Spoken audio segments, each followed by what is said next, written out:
Hello guys, it's me Simo Orahara, and in this video we will continue the new information that was released in the last exhibition of Bleach, which was at the end of the last year. In the previous video, we talked about the information that came about Aizen Sasuke's conversation with Yhwach, and how Yhwach made a mistake when he thought that Aizen wouldn't ally with the Shinigami. And we also talked about how Aizen used his Ryatsu to manipulate Yhwach's sense of time, taking advantage of his ability to use Kyuka's Weigutsu without the need to bring out his sword in its physical form. In this video, we'll talk about another topic that was mentioned also in that exhibition, which is how the three worlds were created, as well as what was the training that Ichigo underwent with Ichibei. And before we go guys, don't forget to click like on the video, because by doing that it will increase the chance of the video to reach more people.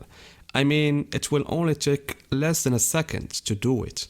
And as always, a big thanks to my special supporters, either on YouTube membership or Patreon. Thank you guys so much. So guys, as you know that I personally devoted many videos to the story of Ryo and the ancestors that came in the novel, so that we dealt with it from several angles. And I thought that Kubo wouldn't mention this topic in the anime, since he stated in the novel that he deliberately didn't mention the story of Ryo and the ancestors, so that the story, according to him, doesn't deviate from the path he wants, which concerns the story of Ichigo and the Shinigami. But it seems that Kubo retreated from some of his previous ideas and decided to present Ryo's story into the anime through the scenes that Ichigo saw in his training of Erato Sando, as well as what Yhwach saw in his meeting with Ichibei 1000 years ago. So the glimpses that we have seen of that flashback, it happened as follows. The man, who would later be called Ryo, was in the middle of the water, and next to him, three other men. The vortexes that appeared were generated by the arrows that we saw. Then Ryo placed the sword into the water, and those three arrows began to glow, thus cutting off Ryo's limbs. Finally, the water in which Ryo placed the sword solidified to form the cocoon in which Ryo would be sealed. Of course, we have already seen this in the form of a flashback scenes. But the most important thing is that Kubo confirmed this in what was stated in that exhibition as well. And this leads us to talk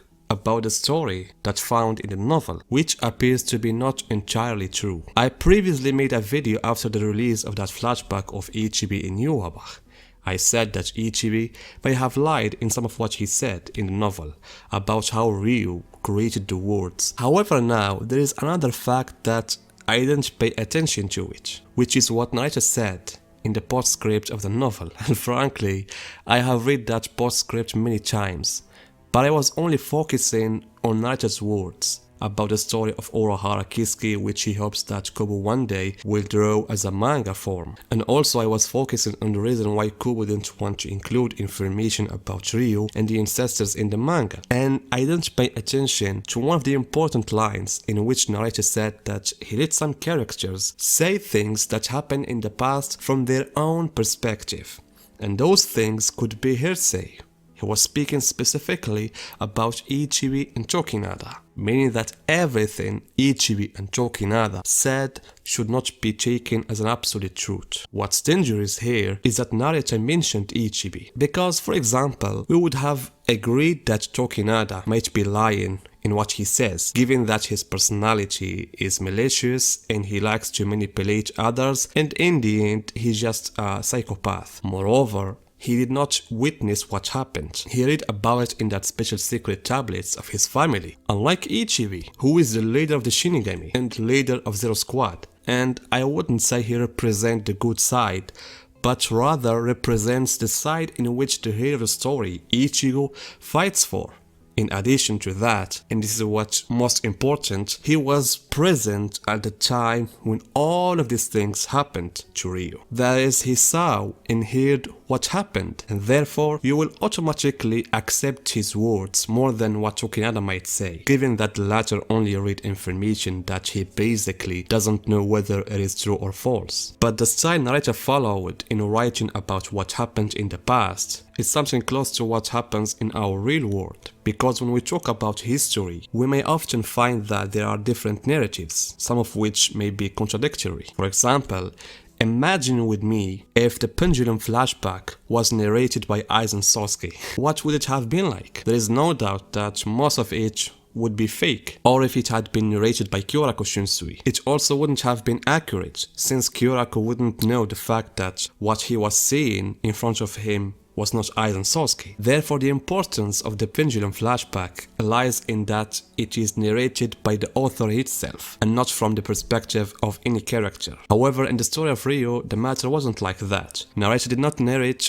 what happened by himself, but he gave you the story from the perspective of Ichibei and Tokinada. However, what concerns us is Ichibei, because he was the one who was present during that period, and yet he gave information different from what we saw in the anime. In the novel, Ichibei mentioned that the process of dismembering Ryo took place in stages, whereas in the anime, Ryo's arm and legs were cut off at the same time. And most important of all of this is that Ichibei mentioned that he didn't see what happened, but we saw that he was holding Ryo's body in his hand in a suspicious scene.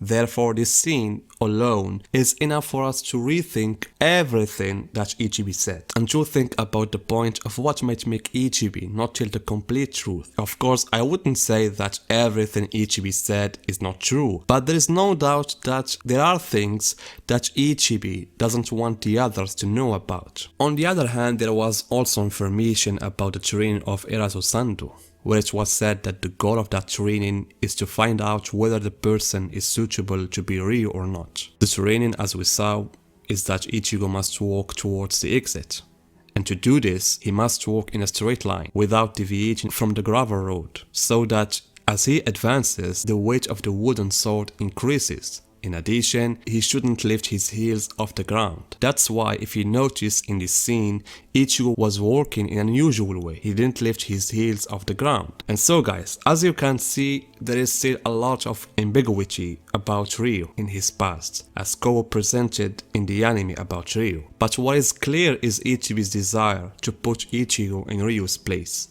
The matter would have been scary if we didn't know what happened in the end of the arc, and how the remains of Yhwach were the ones that replaced Ryo. And what is new about all of this now is that Kubo has given Ichigo look towards the past. Therefore, even his decision whether to be the future Ryo or not will be based on what he saw as well. Of course, Ichigo would have sacrificed himself for his friends because this is his personality. But as I said, Ichibei remains now the mysterious link.